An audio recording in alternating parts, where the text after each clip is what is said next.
So you're hosting a virtual event on the Remo platform and you need some help. You want to bring in some event assistants or maybe even event managers to help you out. Let's take a closer look at the different types of roles and their capabilities on the Remo virtual event platform. My name is Seth Resler. I am the founder of Community Marketing Revolution. And if you are hosting your very first event on Remo, good news, I've got a free guide to get you up and running. It'll tell you everything that you need to do in order to set up your first event and get going on Remo. You can download that using the link in the description to this video. Let's get into it. Remo has 5 different roles for people who are involved in their events. Let's take a closer look at what each of them are, how you can assign people to those different roles, and how you can use those different roles in order to have successful virtual events on the Remo platform. Starting with this, the first role is the host. And if the Remo account is under your email address, I got news for you. You are the host. This means that you can do everything. You've got all the powers. Everything that can be done in Remo, you can do with your account. Now, the second role in Remo is an event manager. And an event manager can do basically everything the host can do. It's just that the account is not under their email address. So the host manager can go in and can create events, or they can delete events, or they can do all the things that you can do inside an event if you are a host. The third type of Remo user is an event assistant. And an event assistant can do almost everything that an event manager or an event host can do. The catch is this: they can only do those things for certain events. So you actually have to go into the Remo backend and assign event assistants to specific events to say which events they are allowed to have control over. Now, the other thing that event assistants cannot do, that event managers and event hosts can do, event assistants cannot create or delete events. They only have all the capabilities for the specific events that they are assigned to, and they can't do anything with other events. So those 3 roles, the host, the event manager, and the event assistants, those are your team. Now, before we move on to the remaining 2 types of Remo users, the speakers and the guests at your events, let's take a look at the Remo backend and see how you create and assign event managers and event assistants.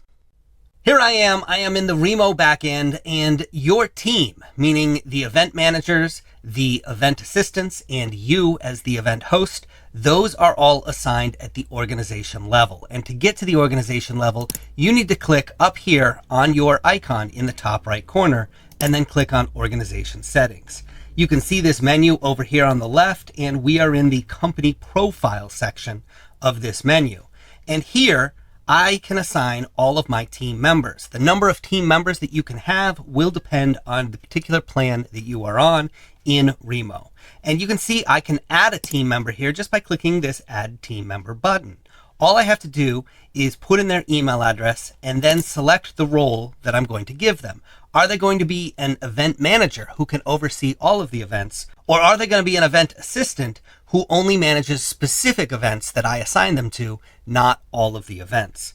When you go ahead and put their email address in here and then click this Add Member button, it will send them an email with an invitation to become an event manager or an assistant. They will need to click the link in that email before they have access. If we close this out, you can actually see the people here who are my event managers and my event assistants.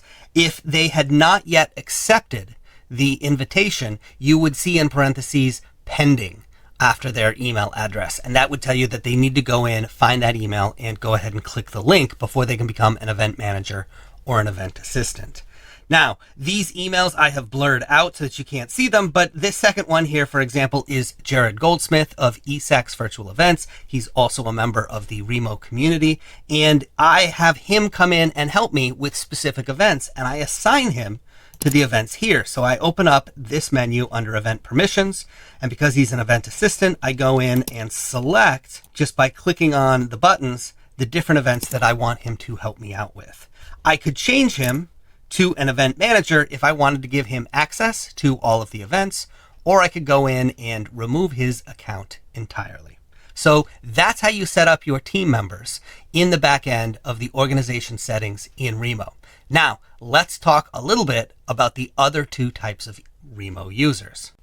So there are two remaining types of Remo users. Those are your speakers, who are the people who are going to get on stage in presentation mode, and it's your guests. And the guests are just the people who are either seated at the tables in conversation mode or are watching the presentation, but don't actually get to get on stage and be part of the presentation while it's going on when your event is in presentation mode. So these two roles are set at a different place in the Remo backend. They're actually set at the event level, and let me show you where that happens. Okay, here I am. I am in the back end of Remo, and I have actually opened up one of my events. It's a test event, and I am going to show you in this event how you add speakers and how you can add guests. So if I go over to this left menu here in the blue bar and I click invitations, you can see that I've got a section where I can add speaker emails. So if I want to make somebody a speaker, I just enter their email into this box, and then I click add to the speakers list. And I can add up to 10 speakers. I've got up to 10 emails that I can put in here. Now, the main thing that a speaker can do that a guest can't do is that a speaker can go onto the stage when you are in presentation mode. So if they are a speaker and you enter presentation mode and then they turn their camera or their mic on, they will now be on stage and will be able to speak to the audience. And guests can't do this. The other thing that a speaker can do is that they can actually enter the event early. So they can show up before the event start time and they'll be able to be in the event, which guests will not be able to do. Guests will not be able to come in. Now, if for any reason you forget to add somebody as a speaker before your event in that Remo backend, don't worry. You can always promote a guest to a speaker inside the event. And I'll show you how to do that in just a moment. But right now, let's go back and take a look at how you add guests to your Remo event. Now here I am again in the back end of my Remo event, and you see that there's a section right here in the middle of the page that says invite your guests. So I can invite guests just by adding their emails here. I can cut and paste them, or I could import a CSV file if I have one. This, of course, is not the only way to add guests. You can also have a registration form in Remo, and anybody who fills out that registration form will be added to the guest list. Speaking of the guest list, let's scroll down a little bit on the page and we can actually see who has been invited to this event. Right now, it's just me. Now, it shouldn't be surprising that guests have the fewest capabilities of any type of Remo user. They can basically do less than anybody else. They can show up, they can watch the presentation, but they can't get on stage. However, there is one thing that guests can do that nobody else can do. That's their superpower. Guests can raise their hand during an event. This is a way that they can then ask a question or be brought up to the stage. So that's the one superpower you get if you are a guest. Now let's take a look inside an event to see how we make somebody who is a guest a speaker so that they can come on stage. Okay, now I am in the front end of my event, and you can see I've logged on with two computers. So this right here is the host, and this down here, me looking at you, this is me in as a guest. So let's go ahead and go into presentation mode. We will start presentation mode, and I'm just going to go ahead and start now. And you can see that I am the only one on stage. The other instance of me being logged into this event, that's Test Tester. And you can see over on the right, if we click on the Participants tab here, there is Test Tester. Now, if Test Tester is allowed in as a guest and I want to promote them, I want to give them the ability to get on stage, all I have to do is go ahead and click this button right here. And of course, Remo will ask me, are you sure you want to let this person on stage? Yes, let's go ahead and do that. Now, Test Tester is not automatically on stage when we do that. What happens is that Test Tester gets a little dialogue that pops up on their computer screen that says, hey, you've been invited to be a speaker on the stage. If you want to go on stage, you need to turn your mic and or your camera on. So do you want to do that? So I'm going to go ahead and say, yes, turn the mic camera on. I'm actually going to mute the mic because otherwise I'm getting feedback because my audio is coming through in two places. But now I'm on stage. And if as the host, that's me over here on the left, not me down here on the right, I can then remove them from stage if I want. Again, just by clicking that and revoking their privileges, and now they're off stage. And of course, the other person can always remove themselves from the stage just by turning their mic and their camera off. So there it is. That's how you can make somebody a speaker if they are just a guest and you didn't set them up in advance in the back end. Let me show you one more thing while I'm here. I did mention the one superpower that the guests have, which is the ability to raise their hand. So you don't see it on my screen because I am the host, but on the attendees screen, they have a button right dead center in the bottom of their screen that says raise hand. So I am going to go ahead on this second computer here, and I'm going to raise my hand. And this is what you see as the host. You see requests from somebody who's got their hand raised, and I can go ahead and view that. And there it is right here on the right.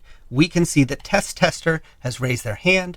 I can then bring them on stage because they raised their hand. Maybe that's why I was looking for volunteers. I was looking to somebody to get into the magician's box and have themselves cut in half, something like that. Or just to make a comment or to say something, but then I can go ahead and lower their hand as well. So there you have it. Those are the different roles that people in your Remo events can have and how you set them all up. So it's up to you to figure out what's going to work best for you. I highly recommend that, especially if you have a large event, that you bring on either event managers or event assistants. The general rule of thumb is that for every 75 attendees at your event, you should have an event assistant or an event manager helping you out, just to make sure that everybody is having a good time.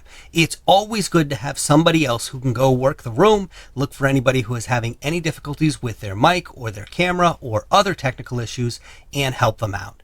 In fact, I often print up a sheet of instructions that will help people troubleshoot, and then I give those to my event managers or my event assistants so that they can walk through them and help people who are having technical difficulties. So use event managers and event assistants. It'll make your events go smoothly.